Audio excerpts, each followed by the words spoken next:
Halo sobat netizen, semoga kalian selalu dalam keadaan sehat dan bersemangat. Di episode kali ini, gue mau bahas cerita tentang kasus pembunuhan nih guys. Tapi kasus pembunuhan ini ada sedikit cerita-cerita seremnya. Kasus pembunuhan merupakan suatu momok yang menyedihkan bagi keluarga maupun sahabat yang ditinggalkan.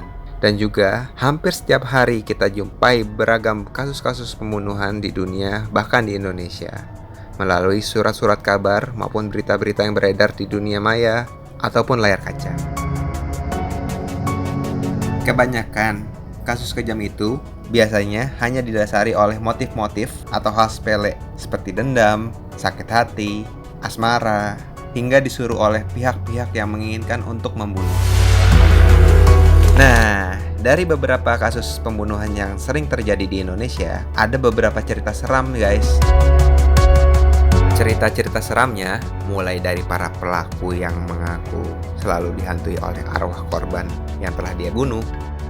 Ada juga cerita warga yang tinggal dekat TKP mengalami hal-hal ganjil atau melihat penampakan-penampakan yang seram. Berikut ini gue mau share 5 cerita tentang arwah korban pembunuhan yang menghantui para pelaku dan warga sekitar versi Daily Netizen. Oh iya guys, sebelum kalian saksikan video ini, jangan lupa ya untuk subscribe, like, dan komen channel kami Daily Netizen. Thank you. Di nomor 5, ada cerita dari kasus tentang pembunuhan Inha Animurti di Sumatera Selatan. Menurut cerita, sang pelaku pembunuhan buron selama 5 hari. Dan setelah buron selama 5 hari, sang pelaku akhirnya menyerahkan diri ke Mapolda Sumatera Selatan. Lantaran sang pelaku merasa selalu diikuti dan didatangi oleh arwah korban secara terus-menerus. Sang pelaku tersebut bernama Asri. Ya, seperti yang tadi gue bilang di awal, biasanya motif-motif yang memicu orang gelap mata biasanya sih hal sepele. Lalu, motif si Asri ini adalah hutang piutang, tetapi bukan hutang biasa. Korban memiliki hutang kepada Asri, yaitu hutang uang narkoba. Asri mengakui kalau dia membunuh lantaran karena kesal. Korban selalu menghindar setiap kali ditagih hutang oleh Asri. Berbagai macam alasan keluar dari mulut korban sampai Asri naik pitam dan geram terhadap korban. Oh iya guys, menurut berita, ternyata Asri dan korban merupakan sepasang kekasih. Tapi menurut gua, ini sangat tega sih, sampai hati seorang kekasih membunuh pacarnya sendiri. Asri sebelum membunuh korban secara keji dan brutal, dia juga sempat memperkosa korban dahulu. Asri tidak sendiri, mereka bersama komplotannya. Mereka berempat melakukan pembunuhan dan pemerkosaan secara bergantian. Dan setelah diperkosa secara bergantian, lalu Mbak Ina dibunuh secara brutal dan dibakar mayatnya untuk menghilangkan jejak. Astagfirullahaladzim, kejam banget ini guys. Lalu di nomor 4, ada kisah tentang pembunuhan gadis dalam karung di Tegal, Jawa Tengah. Ada cerita pembunuhan nih guys, dari kota Tegal, Jawa Tengah, yang dimana pembunuh ini termasuk kategori yang sangat kejam dan bengis. Kejadian ini terjadi pada tahun 2009 silam. Motifnya apa sih? Menurut berita yang beredar, motif pembunuhan ini adalah permasalahan asmara. Menurut informasi di media, para pelaku sangat sakit hati kepada korban. Dan yang paling sakit hati adalah kekasihnya korban, yang sekaligus pelaku pembunuhan. Sang pelaku sangat cemburu dan sakit hati kepada korban karena merasa dimadu cintanya oleh korban. Nah, konon nih guys, katanya menurut warga setempat di sekitar lokasi pembunuhan tersebut, kerap kali muncul sesosok wanita yang sangat menyeramkan, yang menyerupai Mbak Kunti.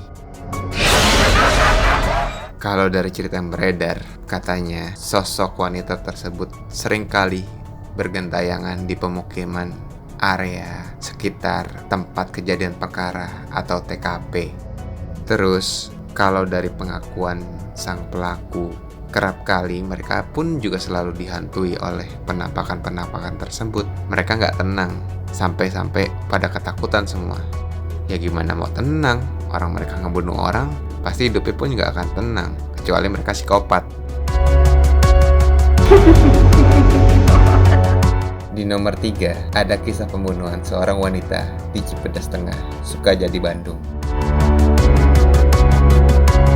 Pada tanggal 5 Agustus 2013 silam, telah terjadi pembunuhan keji di daerah Cipedes Tengah, Sukajadi, Bandung. Korban pembunuhan tersebut berjenis kelamin wanita. Korban tewas dengan luka bacok di leher dan di bagian kepala. Dugaan polisi pada saat itu, motif dari kejahatan tersebut adalah dendam, bukan perampokan, karena tidak ada barang yang hilang pada saat itu. Itu baru dugaan aja loh guys. Pencarian terhadap pelaku pun terus gencar dilakukan oleh pihak kepolisian untuk membongkar motif sebenarnya yang menimpa korban. Katanya, pasca kematian gadis ini, menurut salah satu seorang warga setempat, seringkali terlihat sosok wanita yang menyeramkan di bekas tempat kejadian perkara. Selain itu, menurut warga setempat juga sering terdengar suara-suara tangis sampai penampakan-penampakan yang sebelumnya tidak pernah terlihat di sana. Bahkan nih guys, bau amis darah yang di sana masih tercium hingga 3 hari. Lalu, pada saat malam takbiran pun, yang biasanya daerah itu selalu ramai dengan warga, kala itu sangat sepi sekali. Nggak ada warga yang merayakan takbiran pada malam itu. Mendadak sunyi.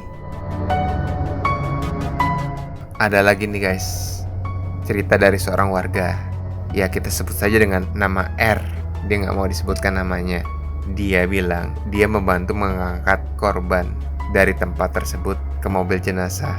Dia bilang dia kerap kali selalu diikuti oleh bayangan-bayangan korban.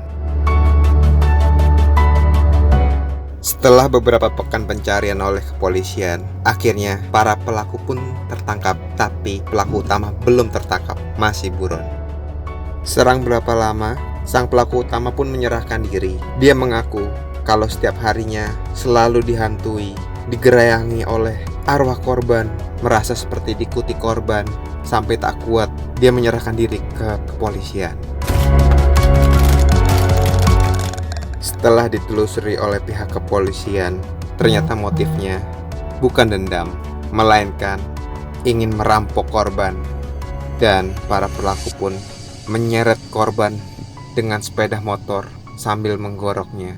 Pelaku itu pun bilang sebenarnya tidak ingin membunuh, tapi korban berusaha mengambil dan mengejar tasnya yang dirampas oleh sang pelaku. Dengan panik, pelaku pun akhirnya menggorok lehernya di atas sepeda motor yang sedang berjalan. Sungguh kejam ini pelakunya, tega dengan wanita yang tidak berdaya seperti itu. Ya, kita doakan saja semoga korban tenang di alam sana.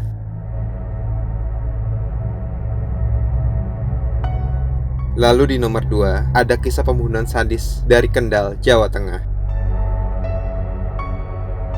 Ada cerita sadis dari Kendal, Jawa Tengah yang terjadi pada tahun 2018 silam.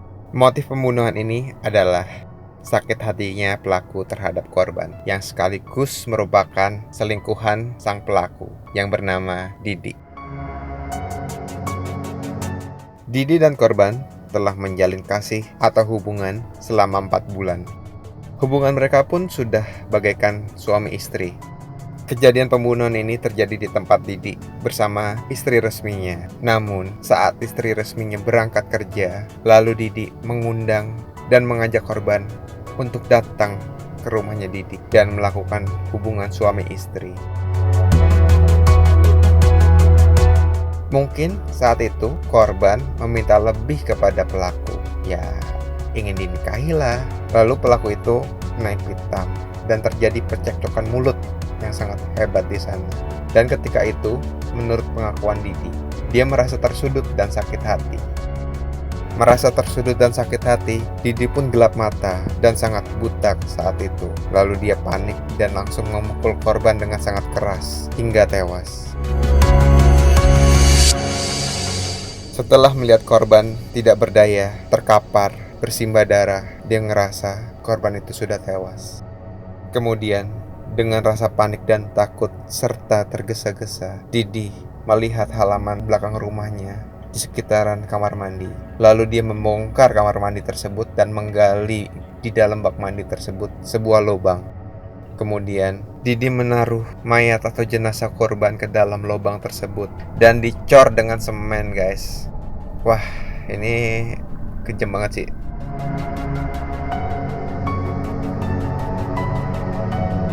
Setelah mengubur korban di dalam lubang tersebut, lalu Didi berpura-pura dan beraktivitas seperti biasanya, seperti tidak ada apa-apa. 2 hari kemudian, sang istri pun bertanya, "Kenapa bau bangkai ya, Mas?"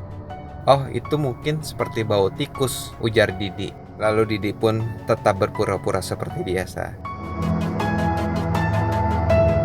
Pekerjaan Didi pun sebenarnya dipertanyakan. Ternyata dia juga merupakan seorang begal atau lebih dikenal dengan kata perampok di jalanan. Suatu hari, Didi membegal seseorang di jalan pengguna sepeda motor. Lalu dia kena batunya dan tertangkap. Kemudian, saat tertangkap, dia mengakui perbuatannya atas begal tersebut dan juga mengakui telah membunuh seseorang di rumahnya.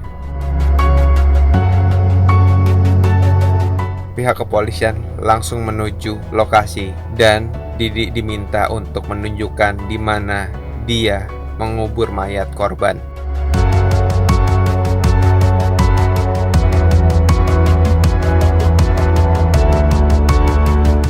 Ternyata guys, Didi mengakui perbuatannya telah membunuh korban kepada pihak kepolisian karena dia ketakutan, karena selalu dihantui oleh arwah korban yang selalu menggerayangi dia setiap hari sampai dia tidak kuat dan akhirnya dia mengaku kepada polisi. Setelah mendapatkan vonis hukuman penjara, Didi pun masih terus merasa ketakutan guys, seperti selalu diikuti oleh bayangan wanita korban tersebut. Dia merasa diteror di dalam penjara, dilihatkan sosok-sosok penampakan di dalam penjara.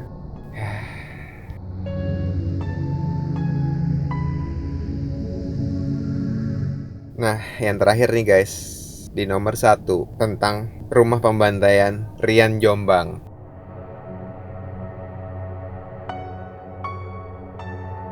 Masih ingat gak guys, pada tahun 2008 silam, kita digemparkan oleh seorang psikopat asal Jombang yang bernama Rian. Kala itu, sosok Rian menggemparkan Indonesia. Pria yang bernama lengkap Ferry Idam Heriansah telah membantai korban sebanyak 11 orang secara bengis dan brutal. Tapi pembunuhan itu bertahap atau berantai, tidak sekaligus ya guys. Pembunuhan berantai ini pada saat itu telah menjadi trending topik dan menjadi buah bibir di mana-mana oleh masyarakat, baik masyarakat sekitar maupun masyarakat Indonesia. Spekulasi-spekulasi motif tentang pembunuhan tersebut bermacam-macam yang beredar ya guys. Tapi motif sebenarnya kalau menurut berita adalah ingin menguasai harta korban. Lalu ternyata nih guys, Rian sang penjagal tersebut dikenal sebagai orang yang penyuka sesama jenis. Tetapi nih guys, dari total 11 korban Rian, jadi artinya 10 korbannya Rian itu laki-laki, 1 orang wanita.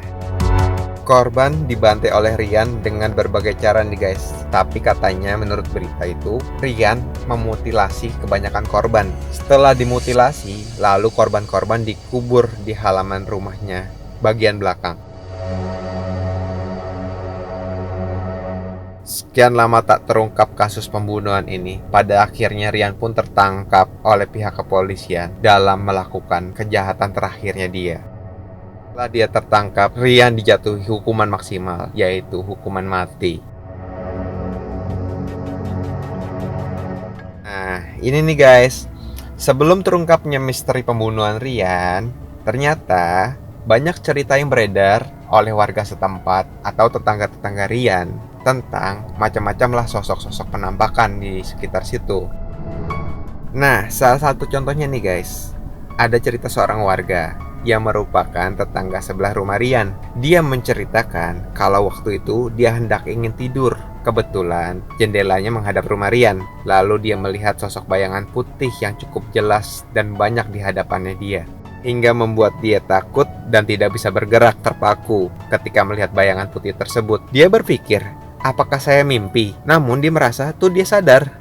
Lalu dia terus coba untuk melawan hal tersebut dengan cara berdoa dan berdoa. Kejadian tersebut katanya sekitar pukul 12 malam.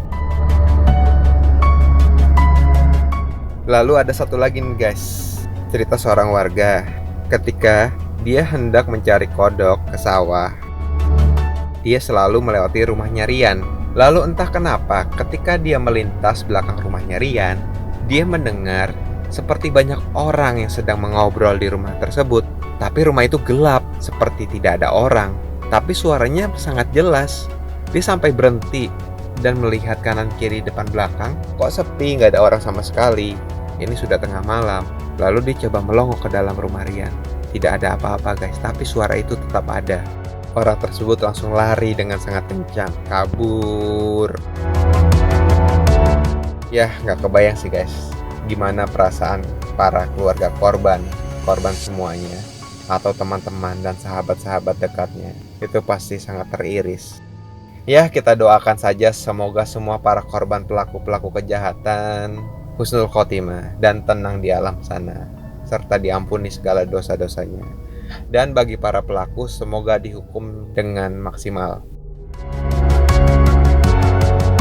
Terima kasih teman-teman udah menyaksikan video ini sampai selesai. Dan jangan lupa ya untuk subscribe, like, dan komen video ini buat perkembangan channel ini lebih baik ke depannya. Bye!